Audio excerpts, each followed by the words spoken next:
Émilie a un troupeau de 200 bovins. Depuis ses débuts, il y a un moment que l'éleveuse redoute plus que tout. Moi, je suis malade à chaque fois que je vais dans un abattoir, c'est-à-dire tous les 15 jours. Il y a quand même un sentiment d'être dépossédé de quelque chose. Et donc, c'est assez stressant et angoissant. Pour ne plus ressentir cette émotion, l'éleveuse se bat pour que la France expérimente les abattoirs mobiles. Ce n'est plus l'animal que l'on transporte, mais l'abattoir qui vient à la ferme. Tué directement dans son environnement, la bête n'est pas stressée. Résultat, la viande est beaucoup plus tendre. Un voyage en Suède il y a 2 ans a convaincu Émilie du bienfait des abattoirs mobiles.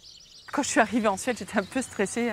Et finalement, au bout de la première journée, je me suis rendu compte que j'avais complètement oublié que j'étais en train de visiter une ferme qui accueille un abattoir, parce que c'est silencieux, c'est dans le calme, c'est dans le respect des animaux. Le 28 mai dernier, c'est une première victoire pour les défenseurs de ce type d'abattage. Qui est pour, qui est contre, il est adopté.